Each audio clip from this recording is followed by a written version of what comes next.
What do we do here in California to prepare ourselves for this new world paradigm?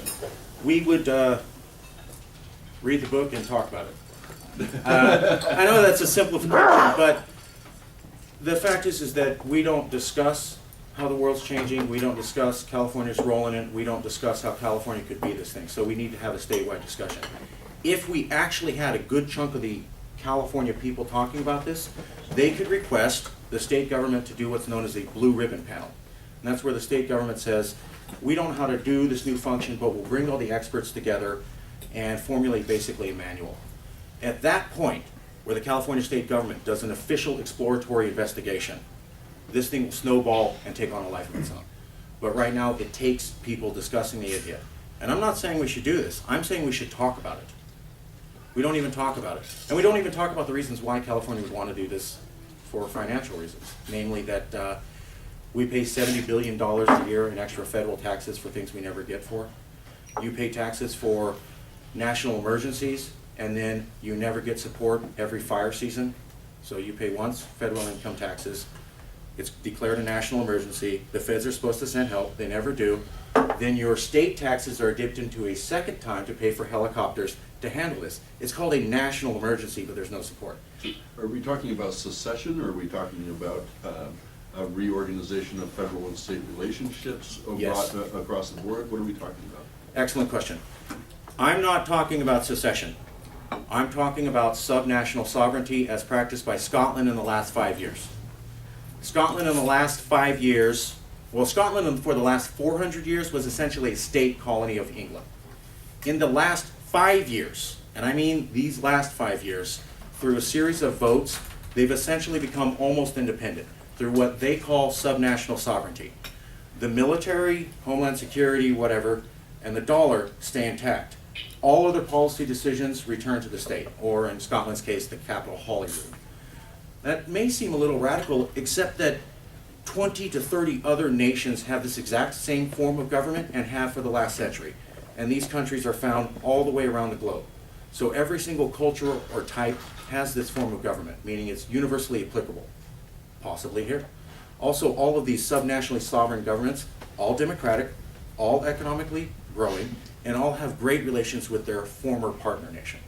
We would follow Scotland's model. We would ask the California state government to officially look into it, and we would look at these other ones. And again, this is not secession, it's totally different. The war between the states, whatever, started with Northern Virginia forming an army, and then they formed Confederate dollars. None of those mechanisms to even allow something like that are allowed. If you look at Scotland, the worst thing that happened when they had this debate was harsh language. The Prime Minister of England went to Scotland and said, "This will destroy the United Kingdom." That was 4 years ago. The United Kingdom's still there. So through a series of debates and just talking, you can have a radical shift. Scotland's done it. Iceland's done it. Quebec's looking into it. Greenland's recently done it. Liechtenstein and Kurdistan is looking into it. And then that's on top of the other 25 countries. And then if you go back further, there's another 10 that had this previously. So it is a stable form of government, although rare, but one that works in all places around the world. And that's the model that we would look for. Well, a federation is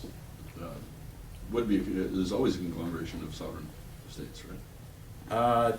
I would say originally, here in this country it was, but most of the serious policy decisions seem to be handled in Washington, D.C. and not in Sacramento. And while the dollar and the military are big issues, and they would stay with the feds, we would have control over local issues, immigration, banking, reform, border security. Almost everything that governs your life would return here. And the things like what dollar I use and who protects the country, you just simply allow them to continue like they have. So all those issues aren't addressed. I mean, they aren't changed, but everything else is. The recession that we got into happened with bad predatory banking loans, and then they repackage those loans and sell them off as a financial package and not name it as something. We can stop that, and we can make sure that every issue that we have, that we think should handle a certain way, is done our way. Instead of what happens now is it goes to Washington, D.C., a lot of the issues that California deals with are so radically different than 49 other states that they're just not important and not addressed. We have our own way that we're looking at immigration reform that is not the same as the other states. Guess what? Ours isn't ever going to get passed because